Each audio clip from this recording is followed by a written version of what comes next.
এই লোকটাকে পৃথিবীর যে কোনো জায়গা থেকে খুঁজে বার করো আর জিতে নাও 10,000। Okay. তোমাকে হাওয়াইন শার্ট, হাফ প্যান্ট এবং এই জুতো পরা একজন বৃদ্ধ লোককে খুঁজতে হবে। এটা করার জন্য 48 ঘন্টা সময় আছে। যাও।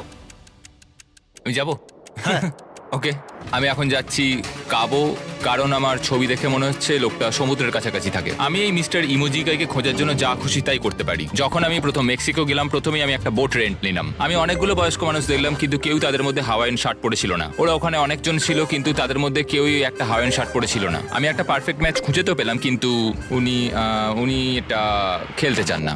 নতুন প্ল্যান, আমি 10টা হাওয়াইন শার্ট কিনলাম আর তাদেরকে দিলাম, দেখি তারা এটা পরতে চায় কিনা। 2 ঘন্টা কেটে গেছে, আমার মনে হচ্ছে এটা কখনোই কোনোভাবে সম্ভব নয়। আমি নিজেকে পরাজিত ঘোষণা করিয়ে দিয়েছিলাম, কিন্তু সেই সময় অদ্ভুত একটা ঘটনা ঘটলো। আপনারা বিশ্বাস করবেন না, আমার সামনে কে বসেছিল। আপনাকে দারুণ লাগছে। আমি মিস্টার বিস্টকে কল করছি। হেই, কনগ্রাচুলেশন, তুমি এই মাত্র জিতে নিলে 10,000 কি ডলার। মানে? আরে সত্যি? আমরা কি হেলিকপ্টারে যাবো?